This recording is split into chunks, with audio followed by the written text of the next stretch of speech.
Welcome. This is the lesson that is devoted to dual spaces, resilient places. As you probably remember, we presented a schematic about the integration of the two systems, the cycle of risk and disaster, the cycle or life of urban systems. And regarding this, we have to remember that we put together these two things. Why? Because, of course, we are talking about urban resilience, and the identification of the risk is connected with some phases of the urban system. Talking about risk, what is the elements that constitute the risk in the related urban settlements is, of course, the fact that it's a natural hazard, or man-made hazard, and there is a certain exposure of the elements of the urban structure, the urban system, to this risk. And in such case, the driving forces for the connection between the risk and the city are the awareness and behavior rather than responsibility of the risk. If we go further and we look on the urban system itself, of course the urban system is composed mainly by roughly 3-4 elements. One is the built environment, one is the nature. With the word nature, I'm thinking about, in general, natural element or nature that is embedded into the city. The third is a human society. And the fourth is culture. So these two boxes that are underlined in yellow are composing the true nature of the city. And if we go further, we can say that the status of the urban system related with this is the status of vulnerability. What does it mean? It means that there is a certain exposure of all the 4 elements to the risk. If we go along the line of the life cycle of risk, after the risk and urban system, we find emergency and strategy, policies and plans.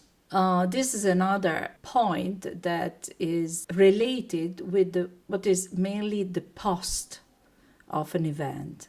So if the first box is only the box of the state of art, the second one is related to the specific moment of the cycle of the city when the city is hit by disaster. And in this area, we have 3 main features. One is the identification of the elements that are hidden by the disaster. One is the assessment, and the other is the management of the emergency. In the fourth element that is underlined here is the risk communication. So during a dramatic event, what is important is the communication flows and, let's say, accessibility. And this is a crucial point that is not so often well structured in the case of urban system.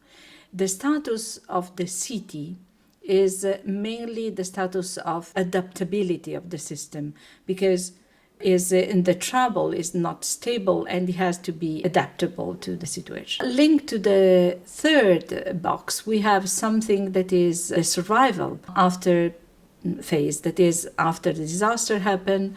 Of course, the main aim is to survive to it. And what does it mean for an urban system? It means that you must be reconstructed, you must be restored, you must be rehabilitated. And this restoration into a new state of stability is quite important because it has to do with the status of resilience. So in this phase that the level of resilience of a system is considered. But during and after the disaster, we have to cope nevertheless with risk. Why? Because there is an immediate short-term risk that can hit the physical environment as well as the society, the nature is seen as short-term. But if you look to long-term, you understand that even if you reconstruct, even if you rehabilitate, even if you restore, nevertheless, the risk is there. There are unavoidable hazards, so they have to be considered and they must be kept in mind, and they have to be considered in the development or in the further step after the recovery and reconstruction phase. And then we go back to the cycle of risk again, and the urban system, and so on. There are two things that are important in this part: resilience, part adaptability, part vulnerability, that are well known. Two things that, in my opinion, are neglected. Regarding the phase of vulnerability, what you want to do is especially understand what kind of level of interaction is destroying eventually between risk. The structure of the urban system can be dangerous for the city. In the second phase, during the adaptability, what is important is the learning, the social learning process. So to increase the level of resilience, you must increase the level of social learning. And also for the resilience, there is a level of self-organization that have to be improved. But the status of transformability is often neglected when you talk about disaster and city. We think, or it seems that when you talk about risk and disaster, the status of the city is static. There are no dynamics, or there is like to frozen the city in just one picture. It's not like that. The city is in continuous transformation, and in my opinion, when we talk about transformation of the city, this is the true meaning of resilience, because the true meaning of resilience is not bounced back exactly as it was in the frozen pictures taken one moment before the disaster, but is first of all to continue all the functions, all the elements, all the activities that are the core of the city, that are the core of the urban system. And then the reconstruction, restoration, and rehabilitation, it could be powerful, because you keep the core of living environment, of living urban environment. And on that living urban environment, you start to plant seeds and to regrow as it was before.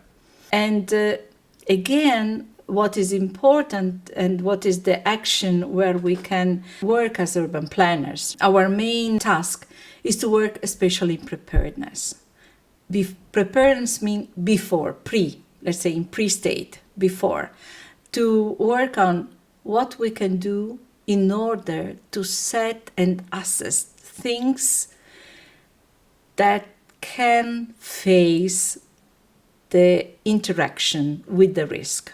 Because the main question for us is true that we have to talk about resilience of built environment, or is better to talk about resilience of urban social system? Probably the second is more important. And for the second one, the role of not only the individual, not only the communities, but the society, that means all the stakeholders involved in the urban life, are important. They are the pillars that could be pillars that can support the spatial planning, the physical planning, the physical reconstruction, the physical rehabilitation of the city.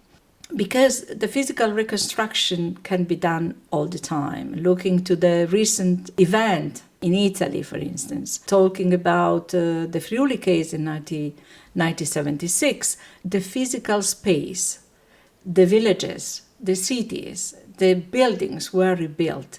But who is going to live in that area? Who is going back to populate that beautiful buildings that are rebuilt? Who is going to use such kind of space?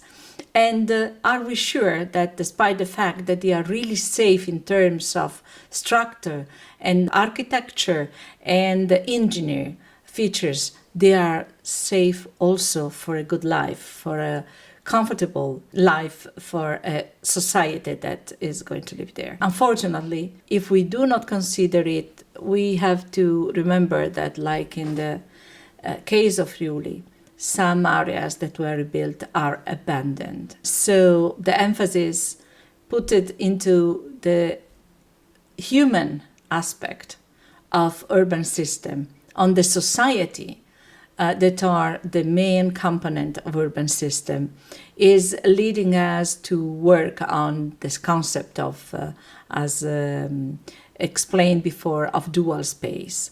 And in the next two parts, I'm going to show to you examples from a couple of nations, one from Italy and the other one from Japan, where we proposed some dual space, and the dual space that we propose can be really a solution for their level of good, not only comfortable life, but also to increase the level of resilience. Thank you.